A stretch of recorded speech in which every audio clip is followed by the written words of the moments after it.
pumili po sa maliit na ibinibigay sa atin ng Diyos pasalamatan natin. Sapagkat may biyaya mula sa Diyos.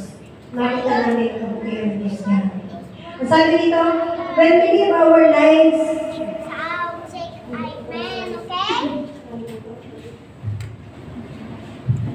ang sabi po dito, when we live our lives in the hands of God, we will see the good things God has for us. Pero, when we become distracted by idols or anything holding our attention more than God, it is difficult for us to recognize the good things God has for us. Sabi nga po, kapag ibinili natin ang buhay natin sa kamay ng Diyos, makikita natin ang kabutihan ng Diyos. At yung mga bagay na kailangan para sa atin. Pero, kapag ang nangyari sa atin ay mas pinapriority natin yung mga idols. Sabi nga, ano ba yung mga idols na ito? Hindi na naman ito yung idols na nakikita natin. Kundi ito yung mga idols na yung mas pinapriority natin. Buhat sa Diyos. Sabi nga yung mas higit sa Diyos. Sabi nga po, hindi natin makikita talaga kung ang plano ng Diyos. Pero kapag ibigay natin ang buhay natin sa Diyos, makikita natin yung plano ng Diyos sa buhay natin. Sabi nga, hindi tayo matatakot. Ano man yung bukas, hindi tayo matatakot. Kapag alam natin, ang Diyos ang may hawak ng buhay natin. Hindi tayo natatakot. At alam niyo po, sabi nga ni Pastor Ed Datis, may mga tao daw na takot. Sabi nga, may mga tao na takot mamatay. May mga tao na takot tumanda. Kaya nga daw yung iba talaga nagpapa-inject pa, nagpapabata. Sabi nga ni Pastor Ed Datis, kabalat na balat mo pa. Ito naman, parang makahoy. Sabi, mas nakakano yun, mas nakakatakot. Sabi, balat na balat mo pa. Kasi nga ilapin ka doon. Pero ang mga, sabi yung mga katawan mo, parang naman pumukawin na talaga matanda na. Mas kaya natin yan. Sabi nga, meron naman daw na takot tayo. Eh, ano mo magagawa talaga? Talagang meron perfect tayo na talaga inilaan ng Diyos para sa atin kung magasang tayo.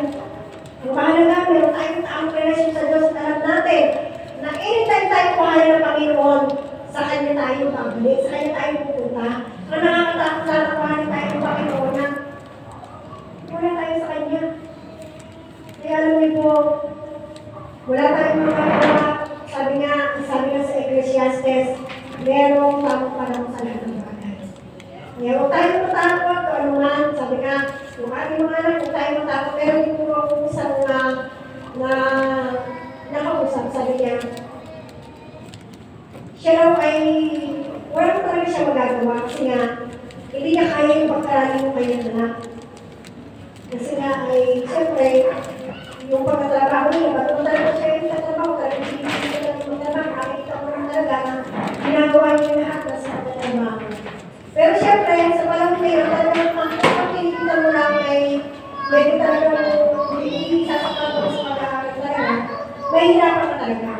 Pero ano sabi ko sa kanya, para mga ako kayo papahirap. Sabi ka, meron ka ako mga school na walang bayad. Kaya ka ang kapsul, maganda ka ako ang kapsul. Maganda naman ako ang kapsul na sabi ka ako kay eskwelahan. Bakit naman papakaya, hindi ko makakalaga kaya. Doon, iintindihin mo lang ako ba ako, magkano ka, kung papasahin mo lang, ito, magkano ka. Bakit mo, sabi ka, ang isa kasi sa ating mga magulang o mga anak, isa niyayakap natin, hindi natin kaya magkakapin. Huwag natin yakapin.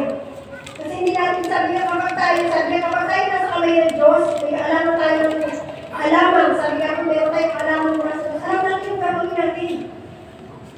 Hindi naman po natin sinabi, hindi naman lahat ng nag-aaral sa mga eskwela talagang mamahalin, talagang siya ay nagtagumpay talaga. Hindi natin sa kanto, marami talagang estudyante dyan, talagang nag-extend talaga. Alam niyo po, sabi nga po, huwag natin isang tayo natin. Kasi tayo yung nagpapahirap sa sarili natin eh. Kaya mga kapatid, i-recognize natin yung kabutihan ng Diyos sa mga kapakalan mo sa atin. Hindi po, yung kapsul, yung mga kapsul na ganyan, sabi nga yung kapakala. Nagaling sa Diyos kasi wala ng vision. Sabi nga po, kung titignan po natin maraming pagpapala ang Diyos eh. Minsan hindi natin nakikita. Ang sabi po sa akin, recognize God's goodness in His providence of provision.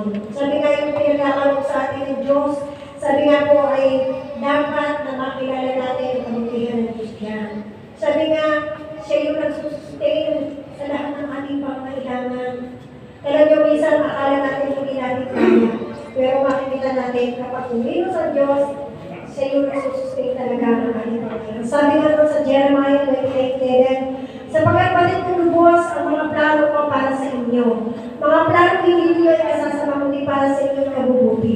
Ito yung mga plano magtuturo sa inyo ng kinabukasan, purong-pulong, pag-asa. Amen? Alam niyo, sabi ko nga, sapagkat balit kong lubos ang mga plano ko para sa inyo, mga plano hindi niyo ay kasasama kundi para sa inyong kabubuti. Sabi nga yung hospital ka ba? Meron ko sa kanyang karamdaman? Sabi niya ito ay mga pinahihintulutan ng Diyos para makita rin natin ang magandang plano niya sa buhay natin. Alam niyo, sabi ko nga, sabi nga po, hanggang 3 years ako sabi na talagang akala ko sigura, akala ko talaga kasipig lang ako. Pero hindi ko alam na yung pala meron ako sa doon.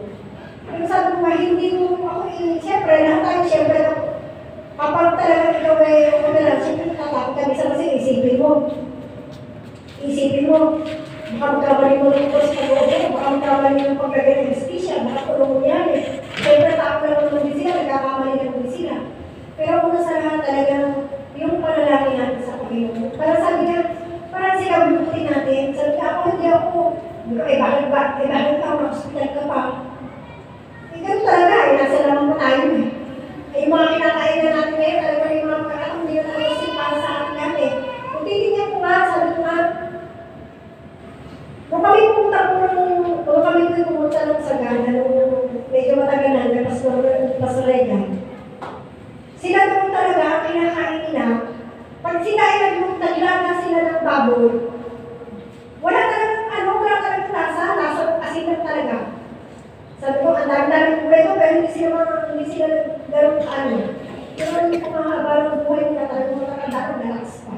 Eh kasi tayo mga namin dito sa natin tayo, wala tayo sa mga probinsya mo, makinakain talaga natin, yung mga instant, yung mga tayo sa masasarap. Kaya talagang ating katawan talagang medyo nagkakasakit talaga, nagkakaroon ng depresya, sa parang kumami sa iyo ang sakit, agad sa ating mga kinakain, hilig natin po sa mataba, sa mga baboy, sabi nga po yung hilig natin sa mga seasoning, magic sarap, hindi na magic yung sarap, kaya po masarap kasi hindi na magic, sabi nga po yung mahilig natin dyan. Kaya nga po mga kapatid, sabi nga, alam niyo po pero ako pinasalamat ako sa Diyos, kahit ako yung hospital, na-operahan ako, pero nakita ko yung provision ng Panginoon. Nakita ko yung kanyang providence. So kanyang, sabi nga, siya yung nag-sustain lahat. Siya yung gumawa ng lahat. Siya yung sabi nga ko, siya yung nagbili sa akin ng kumpletong kagalingan. Sabi nga, wala na akong tinipis na laging natatakot ako pagkakain ako ng marami. Natatakot agad ako. Alam ko, subukin natin yung sakit ng sigura ko. Pag kumain mo lang ako ng konti, ganun din. Sabi nga, umaatake yung sakit ko. Pero hindi po napakabuti. Sabi nga, lahat ng bagay na yung ng Diyos,